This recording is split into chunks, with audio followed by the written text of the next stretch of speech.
Redzone TV kwoli webale kubanga okyagoberera yonna gy'osinzira okubanga gy'otulabira kyokola kya mutawaana nnyo gw'atambula naffe ku mukutu ogwa Redzone TV nawe atanaba kubanga osubscribinga nyongera okujjukiza nti kkirira wansi awo olaba ekigambo subscribe kikwateko kwata kade aka notification obere nga tomissinga nsonga yonna abakulu abaali mu State House abakulu b'ebika abamu abagenda mu State House omwezi gwali gwa mukaaga enaku z'omwezi nga 12 omwezi ogw'omukaaga ogwo guwedde bagenda mu State House nga bakulembeddwamu ow'ekitiibwa Joyce Nabosa Sebugwawo bagenda ne basisinkana Museveni ekintu abamu ku bakulu emmengo kye beegaana ne bategeeza nti bo tebabimanyiiko era babadde tebasuubira kubeera nti ekyo kiyinza okubeera nga kibeerawo nga balaga nti tebakkiriziganya nakyo wetwogerera ng'ebimu ku bintu bye baasaba mu katambi ke twakuwa nga kirabika bituukiridde. Jjukira abakulu baasaba president okubayambako okubagulira ettaka era ettaka eryo nga liri ku luguudo lwa Kabaka Njagala Road.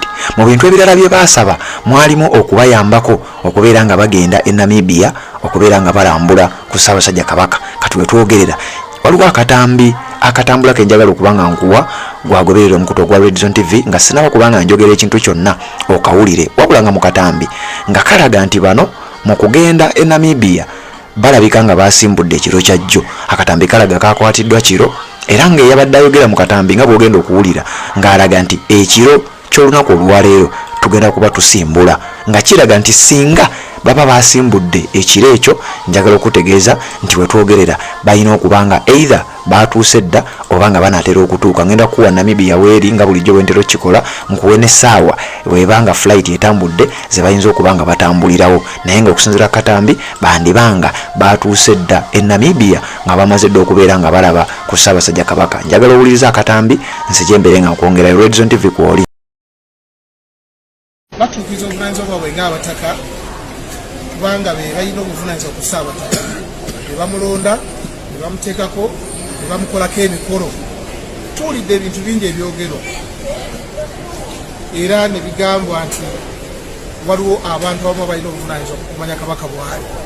Obwakabaka bwaffe bajjajjaffe baabuzimba mu mpagi ezigumidde bulina abakozi okuva Katikkiro ab'ebitiibwa ab'amasaza abo bonna abakozi ba Bwakabaka bwa Buganda. Abataka bakulu b'obusolya bo bwe Bwakabaka bwa Buganda. Kiba kyabulyaza amaanyi okubeera nga abakozi b'Obwakabaka bwa Buganda be babulira Obwakabaka bwa Buganda ne beera Ssaabataka Ssaabasajja Jjajja. Ekyo bisalawo ng'abataka buvunaanyizibwa abataka okugenda e Namibia balabe Kabaka waabwe bwafaanana. Era ttiimu eno ekulembedde Omutaka Kyaddondo, Omutaka Roomwa, Omutaka Kasujja, Omutaka Maweesano etambula ekiro kyaleero era tugisuubira egenda tuwulira amamuli amatuufu agafa ku Ssaabataka Kabaka wa Buganda. Bwe banaakomawo bagenda kubulira Obuganda kiki Ssaabataka kyalo. Tetusuubira ng'abataka muntu yenda kusobozesa kulaba Ssaabataka kubanga Ssaabataka waffe ate Obuganda njagala okubutegeeza ti ffe abakulu b'ebika ffe tuzaala Ssaabataka, abakulu b'ebika ffe tuzaala abaami. Kitegeeza mu Bwakabaka tuli bankizo tewali wantu wonna wasobola kutulema kutuuka ku nsonga ezikwata ku Bwakabaka bwa. Yes, beebo abataka abaali mu State House nga basaba president abayambeko babeere nga bagenda e Namibia. Ebyo mwabiwulira mu katambi ke twakulaga gwagoberera omukutu ogwa Redzone TV kakasanga byenjogerako si bipya oteeka okuba nga obimanyi bulungi nnyo. Kakati mubamu kubawulidde kuliko Omutaka Lwomwa eyasikira oba eyaddira mu bigere. Omutaka Lwomwa eyaliko eyali Bosa Daniel eyakubwa amasasi mu mwezi gwali gwakuna omwaka guno gwennyini. Omusajja eyakubwa amasasi n'abanga yafiirawo. Kati wetwogerera omutaka eyamuddira mu bigere y'omu ku bataka abagenze mu ggwanga erya Namibia. Era mu ngeri y'emu mu bantu abalala abagenze mu ggwanga erya Namibia kuliko Omutaka Kasujja. Era ndowooza erinnya eryo si ppya waliwulirako nga ndikusomera mu nsonga ezimu. Omutaka Kasujja y'omu ku abo abawerekeddwa oba abagenzi abakutte ekkubo ne baba nga bagenda mu ggwanga erya Namibia okubeera nga ate balambula ku Ssaabasajja Kabaka nga obu okusinziira ku katambi kowulidde kenkuwadde awo kwensinziira okubeera nga nkuwa. Era nkugambye nti akatambi kano singa kabanga ddala kakwatiddwa kiro kyajjo kiba kitegeeza nti essaawa zino wetwogerera abataka bano ba either baba batuuse dda mu ggwanga erya Namibia oba nga ssaawa yonna bagenda kubanga balandinga mu ggwanga erya Namibia. Olw'ensonga eggwanga lya Namibia distance eriwo wakati w'eggwanga lya Uganda n'eggwanga erya Namibia from Entebbe, okuva Entebbe International Airport okutuuka ku kisaawe kye bayita Hosea Kutako International Airport nga kyeky'eggwanga erya Namibia mu kibuga ekikulu ekimanyiddwa nga Windhoek we babanga basimbudde kyekisaawe we balina okubanga batuukira. Kiraga nti essaawa ziba 16 n'eddakiika 17 ze basobola okubeera nga batambulira okubanga batuuka mu ggwanga erya Namibia singa baba bayise mu nnyonyi okusinziira ku information gye nnina wano.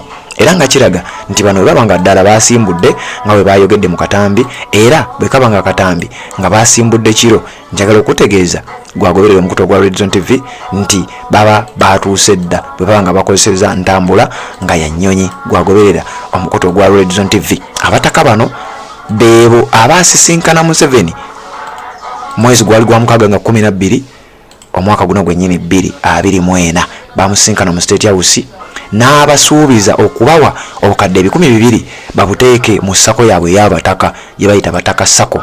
Ekyo yakisuubiza era mu katambi ke twakuwa kakasanga wabiwulira bulungi nnyo. Kati nno be bano abagenda oba be bamu ku bo era nga wawulidde ayogera mu katambi ebimu ku bye baasaba kyekyo kye baasaba, kubanga baasaba obukadde 200 buteekebwe mu ssako yaabwe bataka ssako era ne baweebwa. Ne basaba okubagulira ettaka eryo nga liri ku luguudo lwa Kabaka Njagala Road okumpi n'ekizimbe kya Bulange.